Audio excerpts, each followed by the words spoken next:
Olá, vamos começar agora a nossa primeira reflexão. O tema que eu trago para a nossa primeira reflexão é um tema que eu considero central, um tema que a gente precisa entender corretamente para que no nosso caminhar, no nosso desenvolvimento e amadurecimento da fé, a gente possa ter uma boa base. E o primeiro tema é: quem é Deus? Antes da gente começar a falar desse tema, eu convido você para invocar o Espírito Santo comigo, para que ele me ilumine e ilumine vocês também, para que a gente possa ter melhor aproveitamento sobre o que vamos conversar hoje. Em nome do Pai, do Filho e do Espírito Santo. Amém. Vinde, Espírito Santo, enchei os corações dos vossos fiéis e acendei neles o fogo do vosso amor. Enviai o vosso Espírito e tudo será criado, e renovareis a face da terra. Oremos. Ó Deus, que instruíste os corações dos vossos fiéis com a luz do Espírito Santo, fazei que apreciemos retamente todas as coisas, segundo o mesmo Espírito, e gozemos sempre de sua consolação, por Cristo Senhor nosso. Amém. Em nome do Pai, do Filho e do Espírito Santo. Amém. Bom, vamos lá. Quem é Deus? Vai ter um monte de resposta imediata para essa pergunta. Mas a gente precisa realmente se aprofundar na correta ideia de quem é Deus.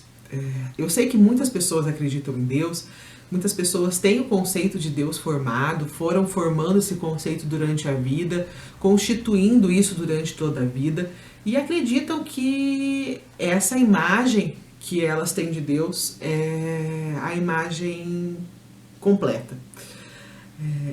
É um tema importante para que a gente possa ter uma noção correta e completa da fé que a gente professa, e eu acho também que é um tema sempre válido, um tema de reflexão que sempre deve acontecer, para que a gente nunca se esqueça. Bom, eu acho que o primeiro ponto importante para a gente falar de quem é Deus é a gente ter a noção de que o que nós compreendemos como Deus, como seres humanos, é só aquilo que Ele permite que o ser humano compreenda. Bom, você pode me perguntar, como assim? Eu sei que Ele é um ser soberano, que Ele é magnífico, que Ele é o Criador, que Ele é a fonte inesgotável de todas as coisas. Mas a gente precisa saber que, mesmo sabendo tudo isso, existe muito mais de Deus do que a gente consegue entender. A gente precisa entender que a nossa limitação humana como criaturas não nos permite essa compreensão total. Nós somos seres limitados na compreensão total da divindade de Deus. A nossa inteligência é uma inteligência finita. Então a nossa compreensão ela nunca vai atingir a magnitude, a beleza de Deus. Eu acho que esse é o primeiro ponto. É como a gente olhar o céu à noite, mesmo usando um binóculo, uma luneta, e saber que existe muito mais que aquilo que a gente está conseguindo ver. É mais ou menos como isso. É como você tentar colocar um oceano num copo d'água. A gente não consegue. Ele é infinito, ele é muito maior. E a nossa capacidade de compreensão de Deus é como esse copo d'água. E ele é um oceano. E eu gosto muito de uma citação de Santo Agostinho, que eu acho que fecha essa explicação, que é o seguinte: Deus não é para ser entendido, mas para ser adorado. Se tu entendestes Deus, ele não seria Deus. Eu acho essa explicação sensacional. Ela consegue traduzir esse sentimento da nossa incapacidade da compreensão de Deus. Mas um ponto muito importante que eu quero deixar muito claro aqui também é que não compreendê-lo na sua magnitude não invalida a sua existência. Eu não compreendo, mas eu creio. Mas como você faz isso? Como é que você crê se você não compreende? Primeiro, lembrando que a gente não compreende tudo, a gente compreende aquilo que ele permite que a gente compreenda. E em segundo lugar, usando a minha razão. A igreja sempre nos falou isso, que a gente usa a nossa razão, a gente usa a nossa inteligência para compreender a Deus. Somos seres inteligentes, né? Possuímos características intelectuais do indivíduo, então a gente compreende, a gente raciocina, a gente pensa, a gente interpreta, né? A inteligência mesmo, a palavra inteligência nos fala isso. Se você olhar a etimologia da palavra inteligência, ela vai te dizer que é o quê? É uma escolha, é entre escolhas. você tem a capacidade de escolher algo. Então eu escolho olhar o que consigo olhar, olhar a criação, olhar a natureza, olhar o ser humano, olhar os milagres que me são permitidos ver e escolher crer. Eu gosto muito de dizer sempre que eu prefiro as dúvidas da fé do que as incertezas da descrença. Então, essa é a minha escolha. Eu escolho crer. Então, esse é um ponto que a gente tem que ficar muito claro, essa diferença do que não consigo entender, mas isso não invalida o meu crer. E sobre isso, sobre essa capacidade de fazer escolha e conseguir ver as coisas e as obras e não conseguir negá-las, São Paulo tem um trecho da carta aos Romanos que ele cita isso. Ele fala que Deus o revelou em evidência desde a criação do mundo. E em relação a isso, em relação a essa inteligência que eu uso, essa razão que eu uso para o crer, tem uma frase excelente, uma passagem excelente de São Paulo aos Romanos, que ele diz que Deus se revela pelas coisas invisíveis. Desde a criação do mundo, as perfeições invisíveis de Deus e o seu eterno poder e divindade se tornam visíveis à inteligência por suas obras, de modo que não podemos excusar. O que isso significa? Que Deus, ele dá ênfase ao que ele revela, ele dá evidência do que ele faz. É só olhar para o lado, né? É uma prova, é um destaque quando a gente fala da ênfase, né? Então você olha a criação e você está ali deslumbrado com aquilo, você olha o céu, né? E aquilo, ele é gritante.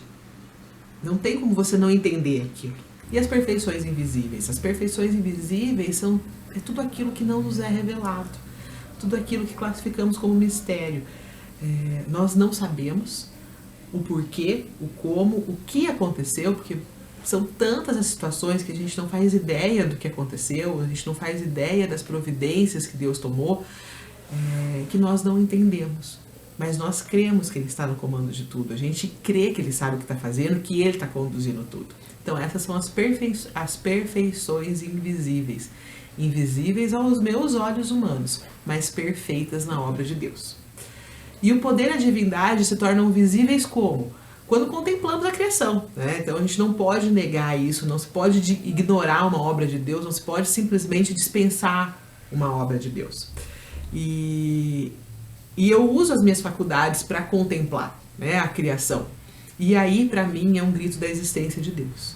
É por isso que quando eu penso sobre esse tema e reflito que não consigo compreendê-lo, mas em nenhum momento eu tenho dúvida que eu creio. Porque quando eu olho para a criação, ela é muito mais forte do que qualquer dúvida que eu possa ter. Então, acho que isso esse é um ponto muito importante para a gente diferenciar uma coisa da outra, né?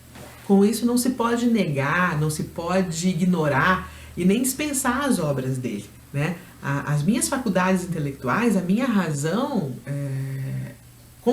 faz essa contemplação das obras de Deus. E seria, no mínimo, insensato eu fazer a negação de que isso existe, né? Fazer a negação de olhar toda a obra, toda a beleza do universo e falar, não, tem a beleza, mas não existe o Criador. Tem tudo isso ao meu redor, mas isso não tem uma fonte, isso não tem uma origem. Isso não faz nenhum sentido para mim. E eu não consigo olhar tudo isso e negar a existência de Deus no meu coração. Então, fechando essa comparação, o que fica disso é isso. Eu entendo com a minha razão crê nele, mas com a minha capacidade humana eu não consigo entendê-lo na plenitude. Bom, tendo deixado clara essa diferença entre como a minha razão, o uso da minha razão faz com que eu creia nele, mas a minha compreensão da minha limitação faz com que eu entenda que eu não consigo compreendê-lo na sua plenitude, eu poderia entrar agora para as questões históricas. Como é inexistente a história de um povo que não tem acreditado em qualquer ser supremo. É uma necessidade do ser humano crer. Isso é um fato. O ser humano precisa acreditar em alguma coisa suprema, alguma coisa acima dele. Mas crer em quê? Como é Deus? Quem é esse Deus? Para mim, a frase que eu mais gosto e que me toca fundo no coração é quando Deus se dirige a Moisés na sarça ardente. E ele diz a seguinte frase: eu sou aquele que sou. É tão simples essa frase, mas é de uma magnitude tão esplendorosa que só pode ser a definição de Deus. Ele é aquele que é. Ele não precisa de mais ninguém para ser. Ele é. Ele é criador, ele não é criatura. Só ele pode ser assim. Só ele é incriado, ou seja, não depende de um outro ser para existir. Os bebês dependem das mães para existir. Uma árvore depende que você plante uma semente. Ele não. Ninguém o criou. Ele é perfeito, ele é eterno, ele é infinito. Ele está lá desde sempre e para todo sempre. Ele é absoluto. Ele é. Bom, aqui a gente já vai enveredar pelos atributos de Deus. E para cada atributo, eu vou fazer uma outra conversa, porque merece a profundidade para cada atributo de Deus, para a gente entrar, fazer uma reflexão profunda e conseguir absorver o melhor de cada atributo dele. Muito obrigada por estarem aqui comigo e até a próxima.